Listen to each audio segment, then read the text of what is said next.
Good morning बच्चों, मैं BL Agarwal आज आपको इस लेक्चर में कलकत्ता यूनिवर्सिटी में आया हुआ चैप्टर कैपिटल बजटिंग का एक प्रॉब्लम सोल्व करके समझाने का कोशिश करूंगा। उम्मीद करूंगा आपको जरूर से जरूर समझ में आएगा। ठीक है, ये रख दिया आपके सामने एक problem CU 2013 chapter capital budgeting से रिलेटेड एक क्वेश्चन है। यहाँ देखिए, from the following information calculate pay back period.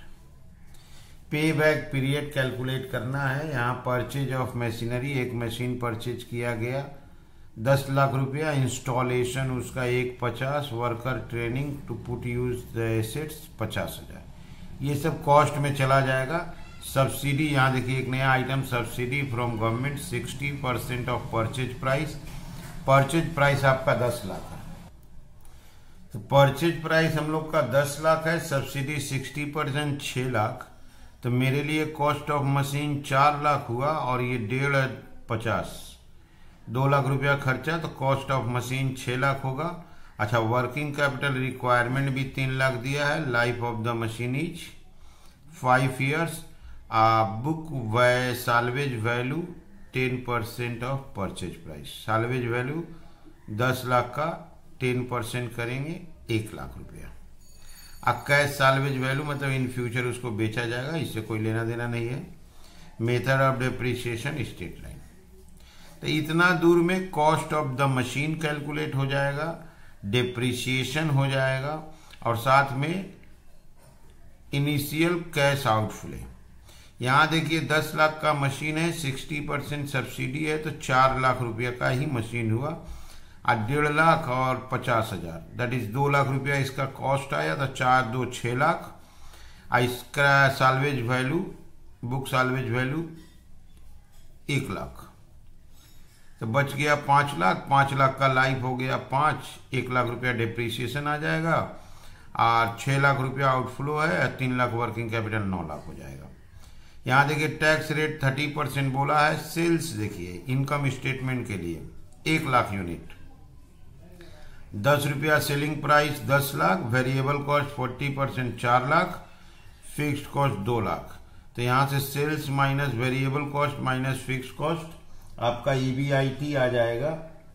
उसके बाद उसमें से डिप्रिसिएशन है, अगर आपका टैक्स है तो प्रॉफिट आफ्टर टैक्स आ जाएगा, फिर से डिप्रिसिएशन को ऐड कर देंगे तो कैश इनफ्लो आ जाएगा और कैश आउटफ्लो को इनफ्लो से डिवाइड कर देंगे तो पे बैक पीरियड आ जाएगा।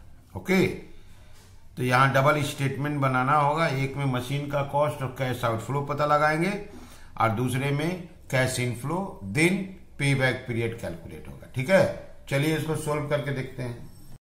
सबसे पहले हम लोग इनिशियल कॉस्ट ऑफ मशीन और कैश आउटफ्लो काउंट कैलकुलेट करेंगे। परचेज प्राइस, मशीन का purchase price of machine,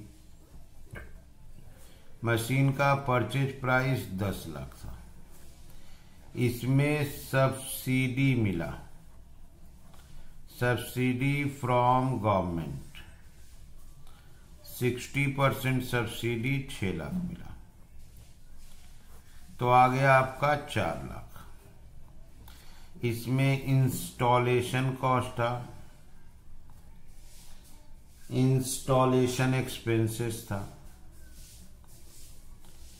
installation expenses आपका 1,50,000 था। वर्कर्स ट्रेनिंग एक्सपेंस था,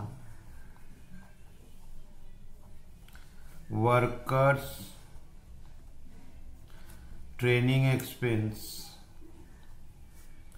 50,000। ये हो गया 6 लाख रुपया। इसको बोलेंगे इनिशियल कॉस्ट ऑफ मशीन। इसी के ऊपर हम लोग डिप्रिसिएशन कैलकुलेट करेंगे। तो कॉस्ट ऑफ मशीन 10 लाख था, 6 लाख गवर्नमेंट से सब्सिडी मिल गया, मशीन का कीमत 4 lakh. Installation charge, worker training मिला के 2 लाख, तो कॉस्ट ऑफ मशीन 6 लाख हो गया। ऐड में हम लोग को वर्किंग कैपिटल का भी जरूरत है। Working capital working capital 3 lakh लगेगा, तो ये हम लोग का 9 लाख हो गया। इसका नाम दे देंगे इनिशियल इन्वेस्टमेंट।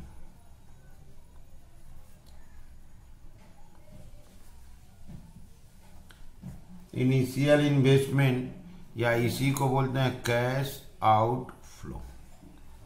तो नेट हम लोग का इनिशियल इन्वेस्टमेंट 9 लाख रुपया है या कैश आउटफ्लो 9 लाख रुपया है। कैसे है? तो मशीन 10 लाख में खरीदे, 6 लाख गवर्नमेंट सब्सिडी कर दिया, 4 लाख में मशीन आ गया। 1.5 लाख और 50,000 मशीन का इंस्टॉलेशन एंड ट्रेनिंग मिला के कॉस्ट ऑफ मशीन 6 लाख हो गया, और 3 लाख वर्किंग कैपिटल लगेगा, तो 9 लाख रुपया इनिशियल इन्वेस्टमेंट हो गया, जो पे बैक पीरियड के लिए हेल्प करेगा। अब हम लोग आते हैं एनुअल कैश इनफ्लो की तरफ। एनुअल कैश इनफ्लो में सबसे पहले सेल्स, 1 लाख यूनिट को बेचना है, सेलिंग प्राइस आपका 10 रुपया, तो सेल्स हो गया 10 लाख। सेल्स 10 लाख, उसमें वेरिएबल कॉस्ट बोला है 40%, वेरिएबल कॉस्ट 40% 4 लाख। अब आएगा 6 लाख, इसका नाम हो जाएगा कंट्रीब्यूशन। इसमें से माइनस करेंगे फिक्स्ड कॉस्ट। फिक्स्ड कॉस्ट दिया हुआ था 2 लाख रुपया। अब आया 4 लाख, ये होगा earning before depreciation and tax, EBDT। तो सेल में से variable cost minus contribution, fixed cost minus earning before depreciation and tax. अब इसमें से डेप्रिसिएशन माइनस करेंगे। इनिशियल कॉस्ट 6 लाख रुपया मशीन का माना जाएगा, और 10% salvage value of purchase price 1 lakh, और लाइफ 5 साल दिया हुआ। तो यहां होगा 6 लाख माइनस 1 लाख, और लाइफ 5 साल, तो डिप्रिसिएशन आपका 1 लाख आ गया। ये हुआ 3 लाख। अर्निंग बिफोर टैक्स, यहां टैक्स लाएंगे 30%, 90,000, 2,10,000, ये हो जाएगा अर्निंग आफ्टर टैक्स। प्लस कर देंगे वापस डिप्रिसिएशन, वो डिप्रिसिएशन 1 लाख आया था, 3,10,000, ये हो गया annual cash inflow.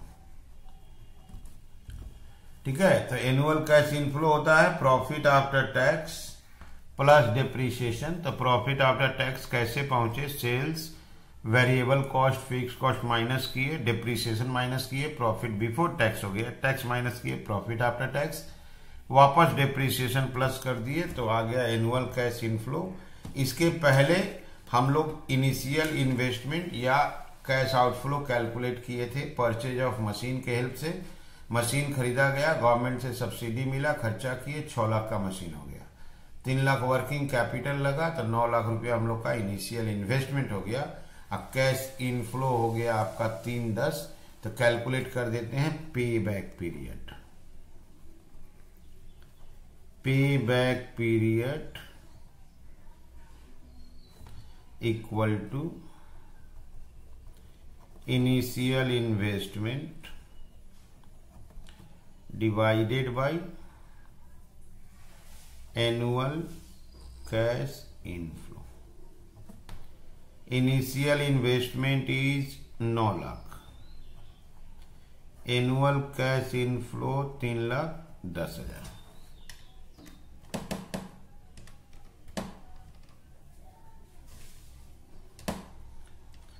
Final answer 2.90 years.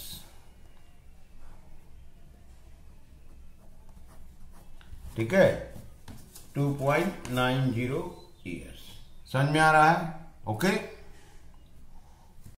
ये हो गया सॉल्यूशन। उम्मीद करता हूं आपको जरूर समझ में आया होगा। Okay, thank you, bye.